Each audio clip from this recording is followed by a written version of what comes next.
Hey guys, we are heading into week 2, and I hope that it has not felt like you were drinking out of a fire hose, but it probably was.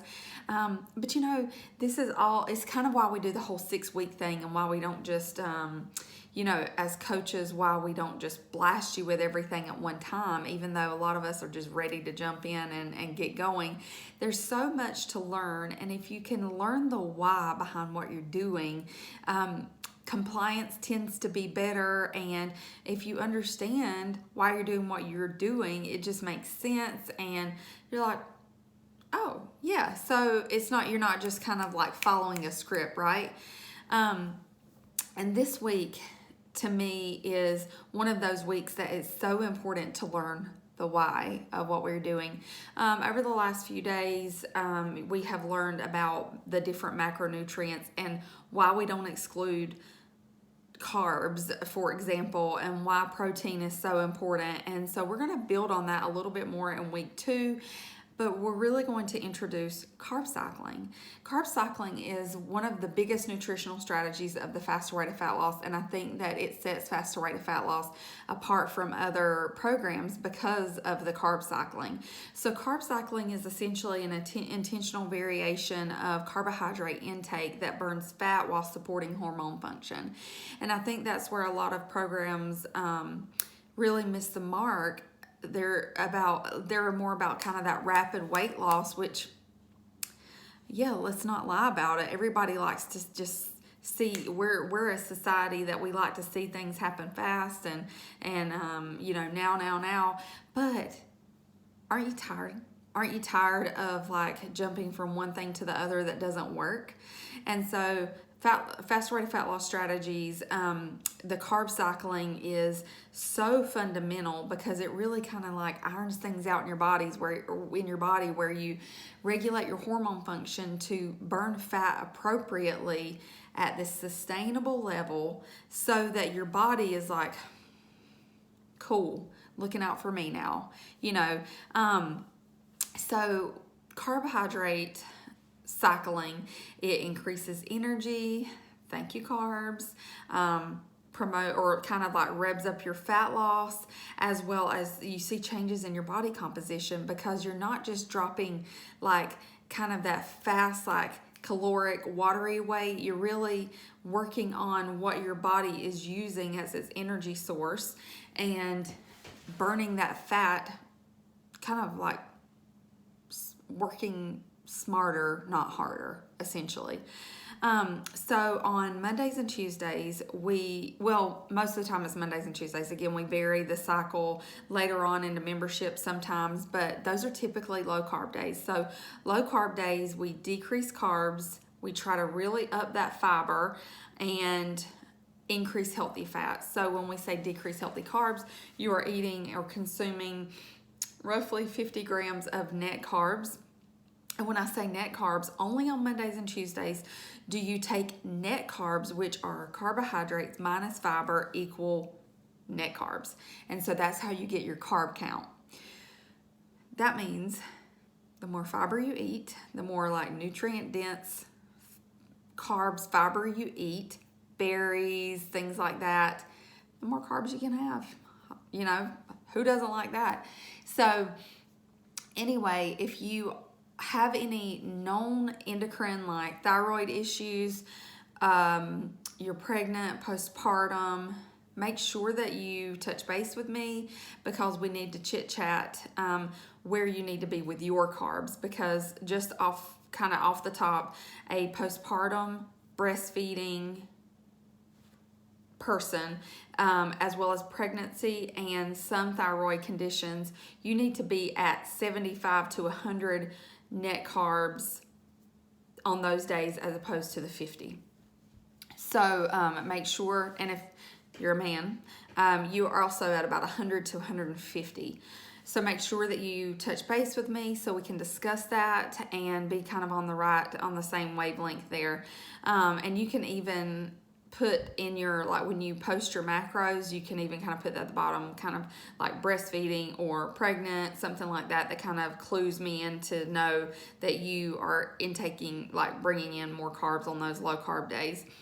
Okay, so on those low carb days, we are trying to deplete those glycogen stores to really maximize fat burning, to use fat as our main energy source.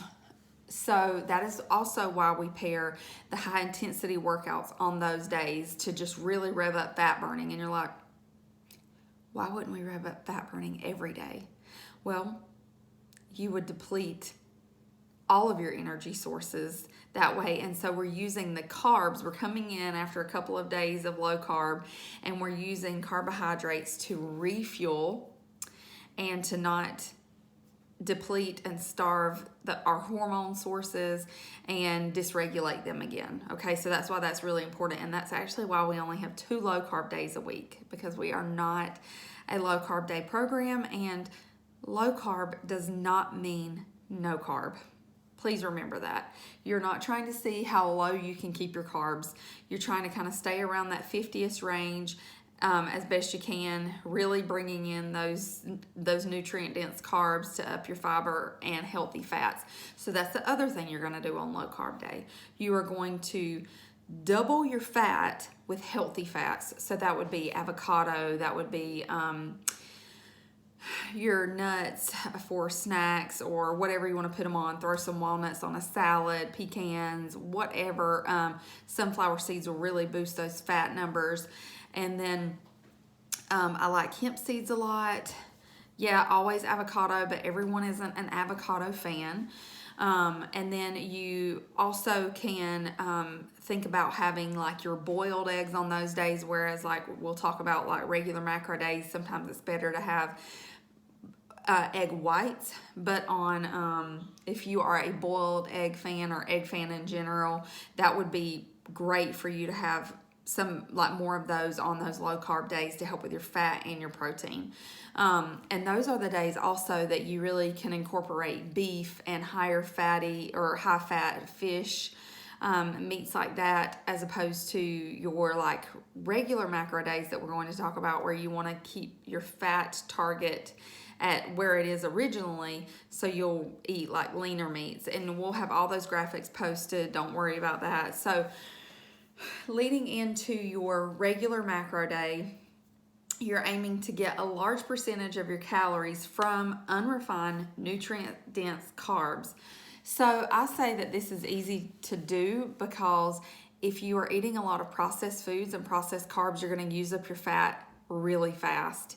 And that is what we're here to help you figure out. But a lot of people are like, oh my gosh, why do I keep going over fat on these regular macro days? Well, pay close attention. So on those days, how much fat are you cooking with? Like, could you be using like an avocado oil spray as opposed to 2 tablespoons of avocado oil or something like that? Or that may not be the best day to have bacon, or your salad dressings.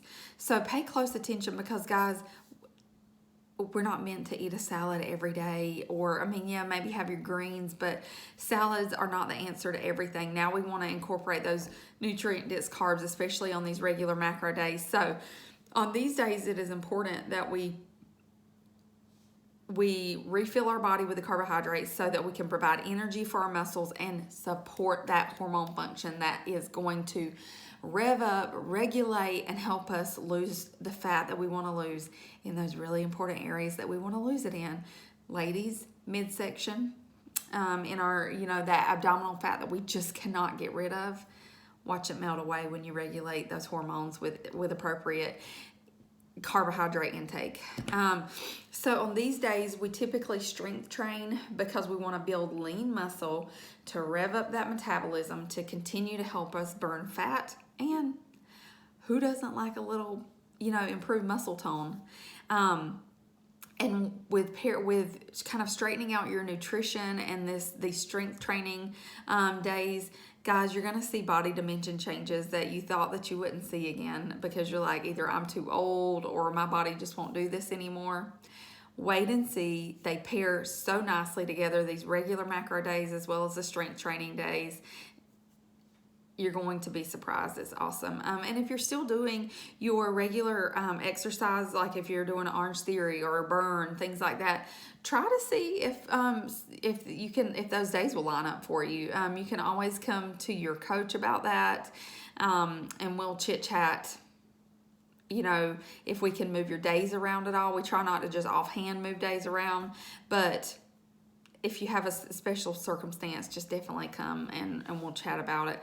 So guys, one other thing we're going to talk about this week is tracking calories over macros.